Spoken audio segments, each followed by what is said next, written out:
Shabba. Hey guys, what's happening? It's Ike from Flipside Music, and welcome to What the F.A.Q. Season 2, Episode 35, even though I marked the last episode 33 on the YouTubes. And the last episode was all about temporal anomalies, so that kind of works. Yeah, so it kind of worked. We were moving forward while simultaneously moving backwards. Yeah, it was very Doctor Who-ish. Yeah. So, yeah, I'll make the adjustment this time. And that way, for all of you out there, we don't want to screw anybody up. Yeah, we don't want any continuity errors for the audience. Right, no incontinence errors. Yeah, no during incontinence. filming. Okay, so welcome those of you who are brand new here, which are not watching.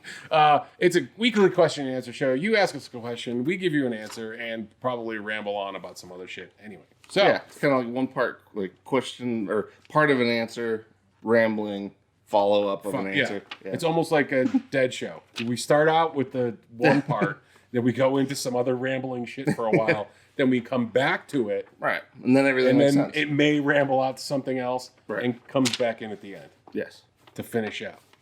That's it. Exactly. I think it was Darrell had a good response to last week's FAQ. Oh, about your Tic Tacs? About my F bombs. Yeah. Oh yeah. Well, you tell him. I think it was what was it exactly? Ike's got more. Got more F bombs than alcoholics have Tic Tacs. Or something. Yeah. Or he's got F bombs ready like an alcoholic. Yeah, that's Tic Tacs. Yeah. That's it. Okay, so we're going to jump into the questions this week. We only got a few, as it's good. Yeah. So, number one, I will let Dylan go with number one. We're going to start with Terry's. His was a question and suggestion. Okay. He was basically asking if we could do like a Gear of the Week feature on like a new product when we're doing the FAQs. So, I'm asking him because I don't know if he's responded to the comment yet, but hopefully he'll respond after this one. What would you like us to see, like in terms of like, do you want us to just be like, hey, here's this new thing, we've got it? Or does it want to be, Vanna White? Yeah. Or do you want us to actually plug it in? Because if you want us to plug it in, that's a different setup. And that might have to be like every other one or something. And it's going to be a much longer thing. These are 20 minutes and nobody wants to watch it. Right. I mean, this is like a sitcom. I think he's maybe hoping it'll be, maybe we do, which we're kind of getting to. We're kind of thinking of doing like a gear round table kind of thing. So kind of like an FAQ, but with a piece of gear. We're the Knights of the Round Table. That's how we should do an intro. Yeah. Actually, that should be the intro. Okay. So yeah, So let us know what you were thinking there. We were thinking about doing that as a separate kind of deal. Right. Just because, like you said, the setup, plus it's going to be much longer. I mean, 20 minutes, we're trying to knock these out. Right. And we could do like a gear announcement, though. That would be easy enough to just be like, hey, this is what we got in this week. We could probably start throwing that in. We could. Because that way it would give everybody watching a little bit of follow through on, week to week of like, this is what's actually new in the shop. Maybe we start giving shit away. Yeah. Maybe not. We'll see. Tell all your friends to watch the thing, then we'll start giving stuff away. Then we'll start giving stuff away. Otherwise, we're going to have 50 people with a lot of shit. Exactly. 53 people just with a bunch of cool stuff. All right, next question. Moving on. Charles 75 and I got a little scratchy. Is it like because sometimes I have like when a mustache hair gets in a conflict with a nose hair? Yeah, it's driving me crazy. All right, for you beardless folks out there. For all you clean shavers. Yeah. It doesn't have any effect. Okay. What do you recommend as a first pedal from Charles 75N? This is a very good question, but it also leads to other questions. To me, it's very dependent on what you want to play, obviously. Yes. And then what gear you already have available. Yes. Because like now... let's take it as a two-part thing. Okay. He's a rock and roller or he's an ambient guy. So let's just pick a pedal for each one of those. I think that'll break it down because otherwise, we're going to go round and around and down the thing. Well, I was going to say, I might even have, I can even add more shit to this. But if we're going to throw a third one in there for like a straight up beginner that doesn't even have an amp, the Boss GT1, that one's like our new, that's our new favorite for people that just don't have pedals, don't know pedal terminology, and don't have an amp because you can actually plug it in with headphones. And it's essentially the effects bay out of a Katana. That's the easiest way to explain it. So Yeah. that one is solid. Yeah, that would be solid because it sounds great. Yes. But also you can kind of start running through all the different things, find out really what a tremolo does. Right. Or sounds like what yeah, the you start running chorus those and terms, overdrive and really start to get a feel. And it's like $200. So what you would pay in a boutique pedal, yeah, you're going to get a taste of all of them. All of that, and you can actually learn what those things do and what you like. Oh, that's an envelope filter, or that's a this, or that's a that. Oh, that's a flanger. Right. Has a built-in wah that you can also, I think, change to a volume pedal too. Yeah. So yeah, there's a lot going on with that one. You can use the whole Boss Tone Lab. So I think Boss is up to like 60 or 65 of their own effects are all on the Tone Lab, so you can swap all those out. So yeah, that one's great if you're just getting into pedals. If you're a guy that maybe, like, let's say you're a rock and roll dude that just has like a combo amp and a guitar at the moment, then I would say at that point, depending on what you like to play, I would go, oddly enough, I would say drive, just because that's going to be fundamental. And I would actually think delay. I think delay gets as most bang for the buck for somebody that might already have a pretty good amp with like reverb on it already.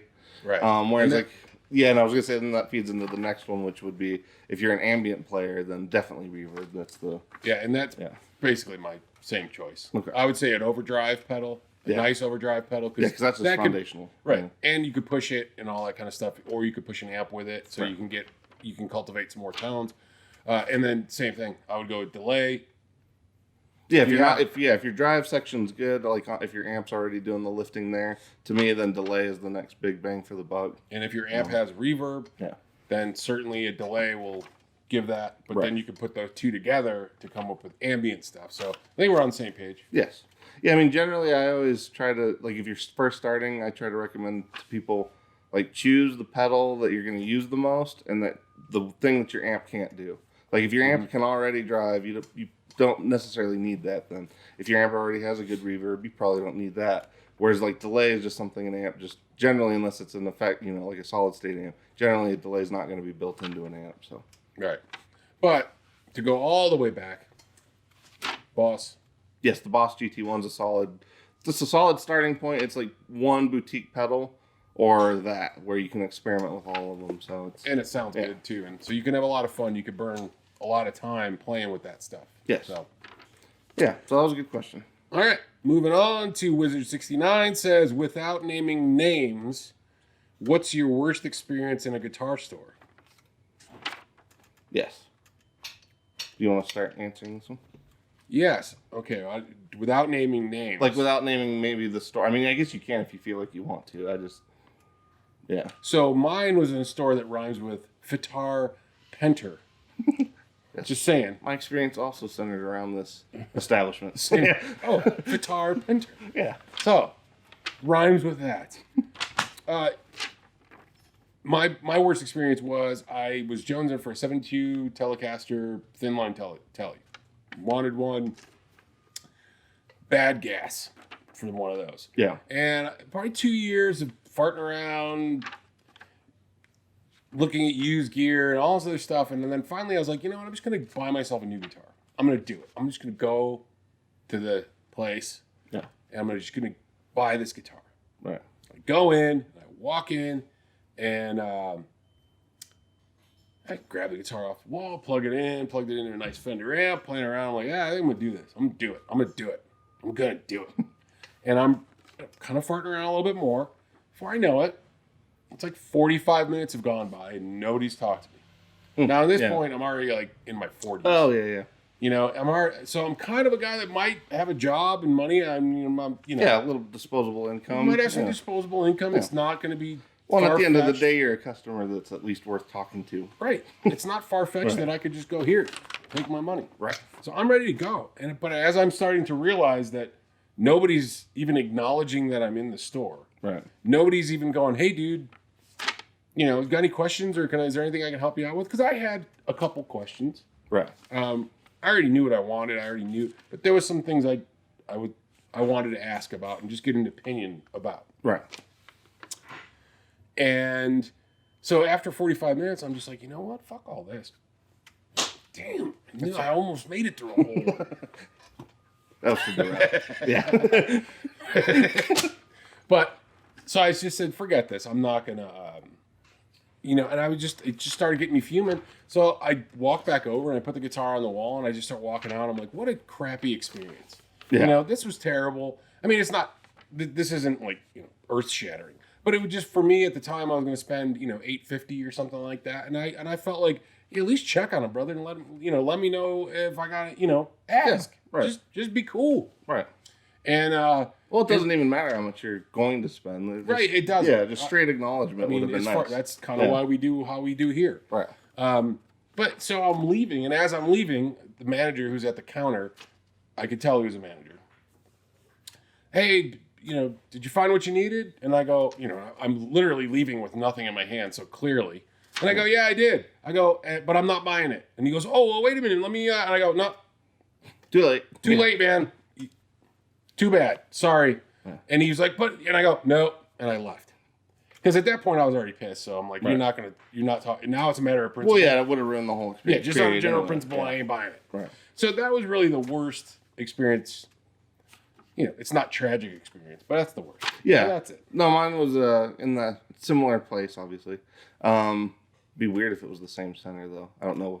Were you in Denver at the time? No, I was. Okay. This was in New York. All right. Well, anyway, so I just got the Explorer, and the guy that I bought the Explorer from promised me that if he ever found the original pickups, he would send them to me, because at that time he had EMGs in it, because he was a Metallica fan, and so I didn't like the EMGs, even though I was a Metallica fan. I didn't like those at all. Mm-hmm. And so anyway, as soon as he got those to me, I wanted to get them installed. But at that point, I didn't know. Actually, maybe I guess in hindsight, this is what spurred me to learn how to solder shit.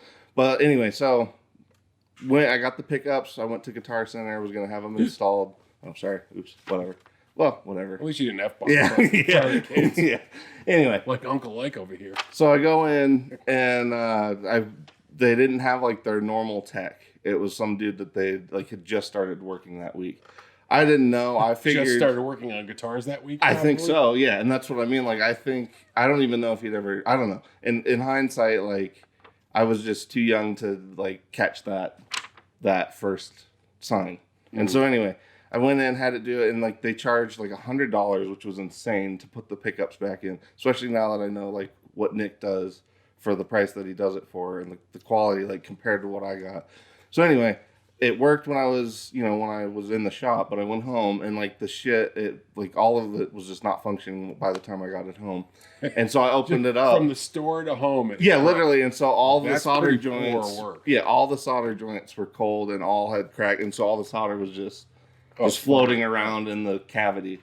And so I remember I went back, and I don't think they weren't willing to help me with any of it. They weren't willing to take care of it. They weren't willing to fix it.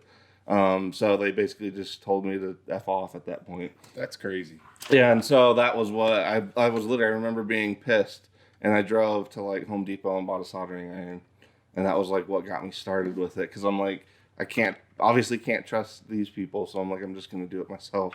So yeah, that's what. Which a lot of things in my life have ended up that way. But, I guess it's a DIY project now. Right. But yeah, no, that was the main one, and that was that kind of. I don't think I ever really went back to that store the same. That led you to coming into my shop, yes, and then asking me about it. Yeah, because when I bought the Barrington, I needed help, and that was when I first met you. That was a while ago. Yeah, because you were at the time you were trying to help me decide if it was, because I didn't know what it was, and you didn't really know what it was, and so it was trying to figure out if it was going to be worth getting, and then I got it, and I remember you helped me fix the nut on there. And you didn't even charge me anything. That was the other thing too. You're we just took a business card and slotted it under there, and it worked. But yeah. But it was just that experience totally. I've never gone there again and spent money just because of that, pretty much. If you guys got some horror stories, feel free to throw them down into the comment section. I'd love to hear. It doesn't have to be from that place, right? Yeah, it could be anywhere. Yeah, wherever. If you've had a bad experience, right. Even on an online bad experience, I've had a couple online that are gee, come on, man, But that's for another time. So okay, moving on.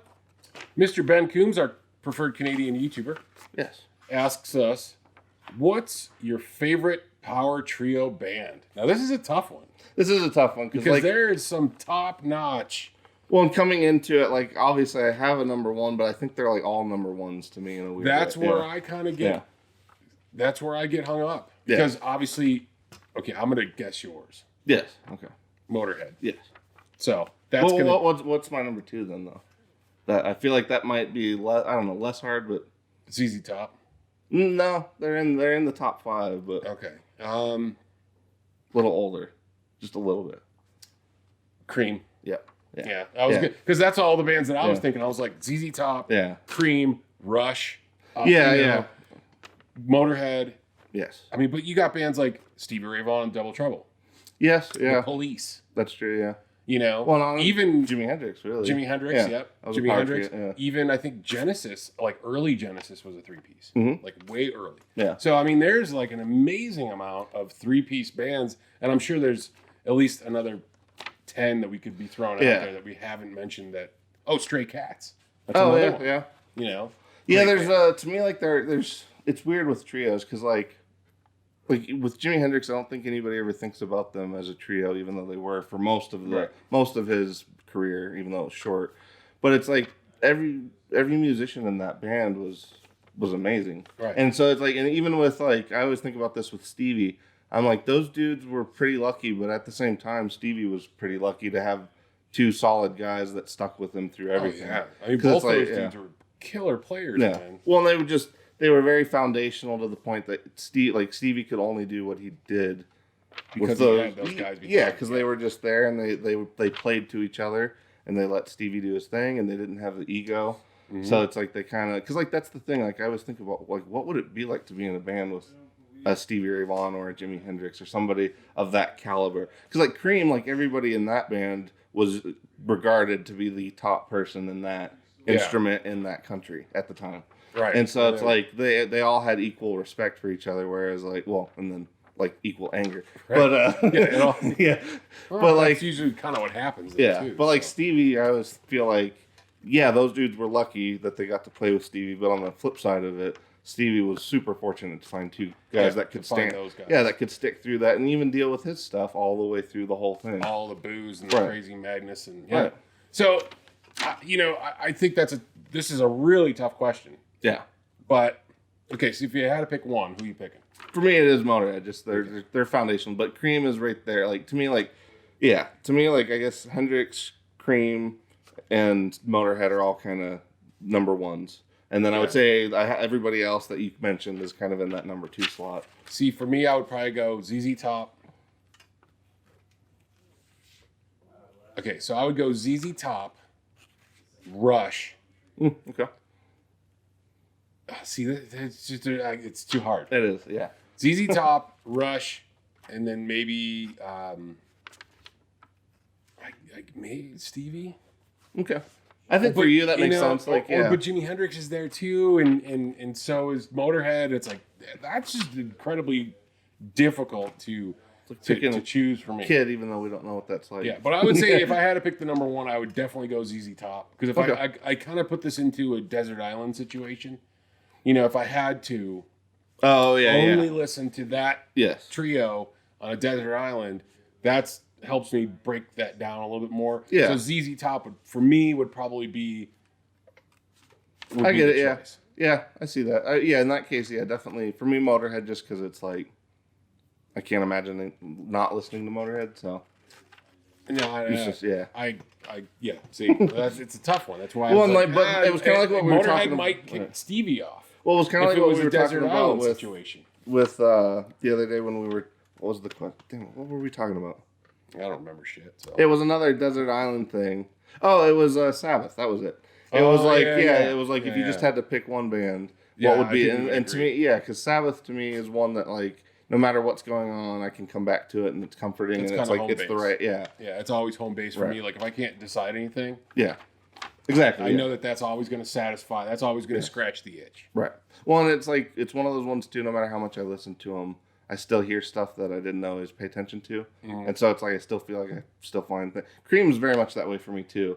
Because like Cream, I can't slow down. Like you could listen to just Jack Bruce. You could listen to just Clapton. You could listen to just Ginger, and like hear a million different things each time you listen to it. So anyway. All right. Yeah, that's the rambling for the trio. But that's a really good question. That's a tough one because there's so many good trios out there. Yeah, what's yours, Ben? Yeah. I'd like to know. Ben, what's it for you? Got to be Rush, probably. Yeah, he's like legally obligated in Canada. Yeah, they throw you out of Canada if you don't like Rush as a power trio. If you don't have like Rush placemats was Triumph a power trio? I don't know. I don't remember. Yeah, I'm not sure. Because to me too, like when I think about power trio, like even some of the bands in the '60s, like if you took the singer out of it, there's power trios. Yeah. You know, like the Who and Zeppelin and Sabbath, and Deep Purple didn't, but anyway. Yeah. Yeah. Why don't you guys, if you're still here, tell us which one is your favorite power trio. Yeah. Leave us some questions for next week as well. Yeah. Leave us questions for next week. And if you're new and you made it all the way to the end of this thing. Yeah. Congratulations. Yeah. Yeah. Thanks. We appreciate it. Hit the subscribe button, hit the like button, hit the bell, all that cool stuff. And that's it for this week. Yeah. We'll catch you guys next week. And we'll catch you guys on the flip side.